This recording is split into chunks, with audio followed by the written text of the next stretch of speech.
Thank you and welcome back to the second segment of the show for today.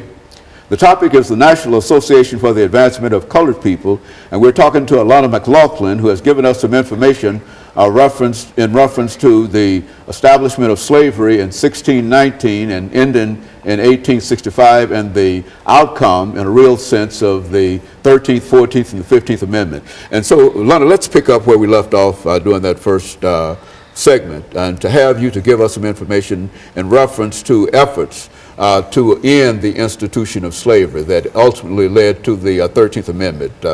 Who are some of the individuals and some of the ideas that played an important part with making slave people want to oppose slavery? Well, some people just thought that slavery was wrong, and I am one of those people. But also some white people thought that slavery was wrong also.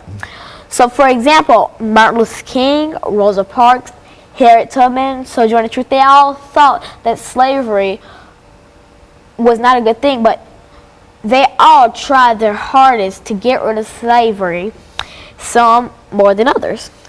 As Martin Luther King said, he had a dream that one day we would all live in peace and that one day we would all love each other. One day there would be no hatred, there would just be peace on earth. Rosa Parks had that same idea because they all thought that, hey, why can we not be treated equally like the white people?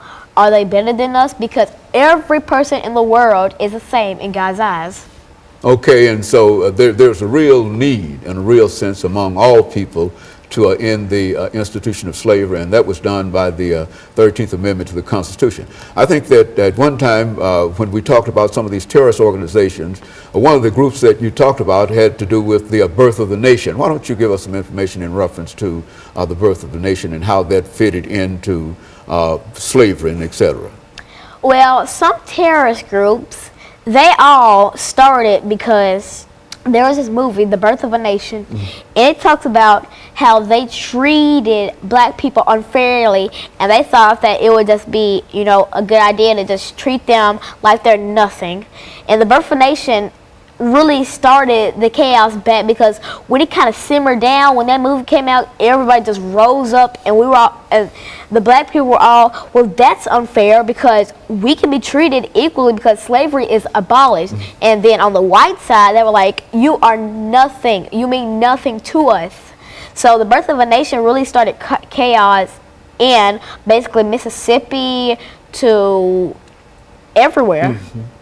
And so, what about this? The Birth of a Nation, as I understand it, was a movie.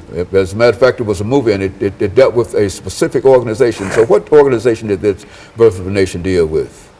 Well, the movie, it started the third Ku Klux Klan, and it started them up because it reminded them that the former Ku Klux Klaners said that they are going to push black people back into slavery, and they are going to work till they die to make sure that black people do not have the same rights as whites. Well, this was immediately after the war in 1865, but the organization you're talking about was long after even the National Association for the Advancement of Colored People was started. When did this organization start? What was it all about, the NAACP? Who are they concerned with? Well, the NAACP, also known as the National Association for the Advancement of Colored People, started in 1909, and it started out with only 32 people, and they would meet in Maryland, Baltimore, where they would discuss all the issues of black people not having their own rights,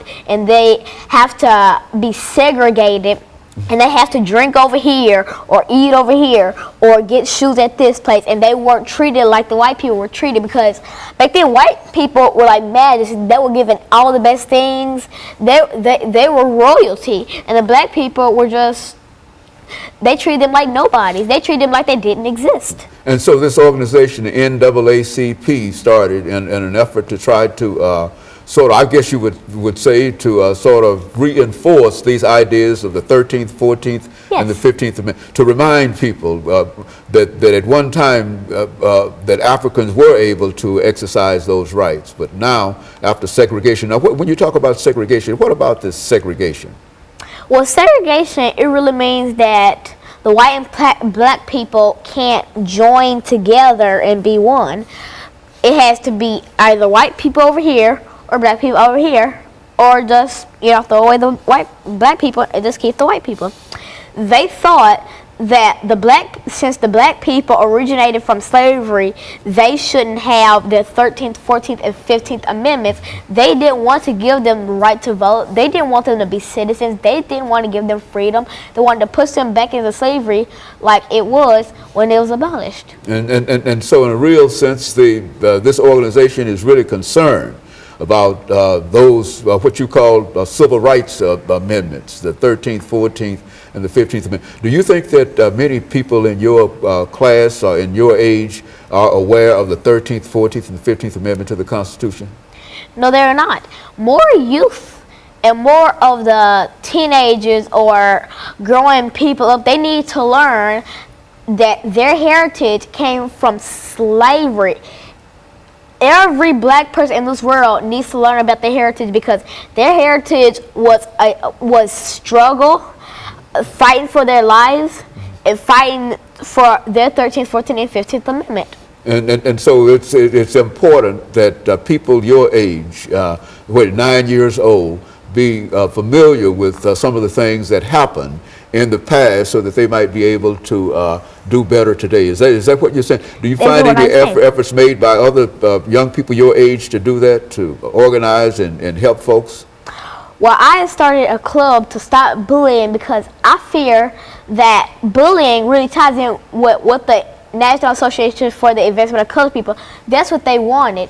They wanted to stop bullying. They wanted to stop the white people from pressuring and fighting with the black people. They wanted to stop white kids from beating and killing the black kids. They wanted to make them one. They just wanted them to combine to make a sea full of colors, to make a world with no hate. And so, so those are some of the ideas that you think that are sort of current among the people of your age group. Do you speak about these kinds of things to other students?